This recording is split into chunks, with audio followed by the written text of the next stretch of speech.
जिस सरकार ने पिछले 1 साल से दिल्ली बॉर्डर पर बैठे किसानों के होने या ना होने पर रत्ती भर फर्क नहीं किया, जिस सरकार के मंत्री खुलेआम किसानों को मवाली कह रहे थे, जिस सरकार ने 700 से ज्यादा किसानों के आंदोलन के दौरान जान गंवाने पर अब तक चूं तक नहीं किया, आखिरकार अचानक ऐसा क्या हो गया कि 3 दिन के अंदर, जी मात्र 3 दिन के अंदर ये सरकार लग गई कि कैसे भी करके किसान आंदोलन को खत्म करवाया जाए। जिस सरकार की हम बात कर रहे हैं यानी कि मोदी सरकार, उसकी आप एक चिट्ठी देखिए। किसानों का ये दावा है कि किसानों को आंदोलन खत्म करने का ये प्रस्ताव मोदी सरकार की तरफ से आया। किसानों का कहना है कि मोदी सरकार की ये चिट्ठी किसानों की उन 6 मांगों को लेकर है जिसके पूरे हुए बिना किसानों ने दिल्ली के बॉर्डर से उठने से इनकार कर दिया था। दरअसल हुआ ये, यूपी में हार के डर से मोदी जी ने हाथ जोड़े, किसानों से माफी मांगी और तीनों कृषि कानून वापस लिए। तो सबको लगा कि किसान अब तो उठ जाएंगे, लेकिन सरकार भूल गई किसान भोले जरूर हैं लेकिन बेवकूफ नहीं। किसानों ने कह दिया कि आंदोलन तो एमएसपी की गारंटी, शहीद किसानों के परिवारों को मुआवजा और किसानों पर दर्ज हुए पुलिस केसेस के वापसी से पहले खत्म नहीं करेंगे। किसानों की मांग पर भी सरकार नरम हो गई अचानक और एक नई चिट्ठी भेज दी कि किस मांग पर हमने क्या क्या किया है। और आखिरकार भारत सरकार द्वारा लिखित आश्वासन अब किसानों को दे दिया गया है, जिसमें लिखा गया है कि सरकार एमएसपी की गारंटी पर समिति बनाएगी जिसमें किसान संयुक्त मोर्चा के नेता भी शामिल होंगे। देश भर में हुए किसानों पर मुकदमे वापस होंगे। सरकार मृत किसानों के परिवारों को मुआवजा देगी। पराली जलाने पर कोई कार्यवाही नहीं होगी। अंत में इस लेटर के साथ ये तय हो गया कि किसान जीते और सरकार को झुकना पड़े। अचानक सरकार किसानों की इतनी बड़ी हितैषी कैसे हो गई?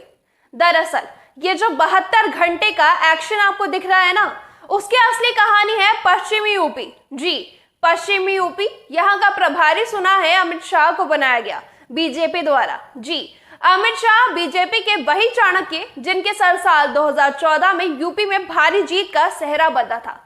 अमित शाह की समझ में आ गया था कि पश्चिमी यूपी में जाट मुस्लिम एकता और जयंत अखिलेश की जोड़ी बीजेपी के लिए वहां की 136 सीटों पर हालत खराब कर रही है। 3 कृषि कानून के वापसी के बाद भी बीजेपी नेता गांव में जाकर प्रचार नहीं करने की हैसियत में थे। ऊपर से महंगाई और बेरोजगारी पर बीजेपी सरकार कुछ बोलने को तैयार नहीं है। नहीं तो आप खुद सोचिए क्यों सरकार ने अचानक 3 दिन के अंदर उनको कन्विंस करने में अपनी जान लगा दी कि बस कैसे भी करके आप किसान आंदोलन को खत्म कीजिए। हम आपकी हर मांग पर लिखित गारंटी देने को तैयार हैं। हम हर तरह से कन्विंस हैं। आप बस यहाँ से उठ जाइए। इसका पूरा खेल यही है कि सरकार को हार सामने से दिखाई दे रही है और दिक्कत पश्चिमी यूपी की यह है कि जब आप दिल्ली से होते हुए यूपी में एंट्री करते हैं, यूपी में दाखिल होते हैं तो पश्चिम यूपी से शुरू होता है और रास्ता जो पश्चिम यूपी से शुरू होता है वो पूर्वांचल की तरफ जाता है।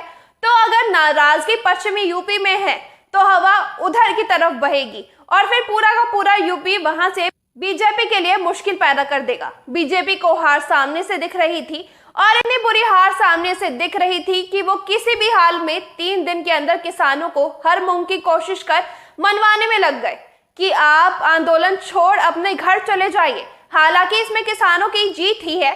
जाहिर तौर पर चुनाव के डर से ही सही, सरकार को समझ में आया किसान इकलौती ऐसी कौम है जो न केवल देश का पेट पालती है बल्कि देश की सरकारों और उनकी गलतफहमी, उनकी गलत नीतियों पर नकल काटने का मादा भी रखती है। मैं निशा अरोड़ा फिर मिलूंगी आपसे एक और ताज़ी खबर के साथ, सिर्फ चाणक्य लाइव न्यूज पर। तो चैनल को जरूर फॉलो कर लें। नमस्कार।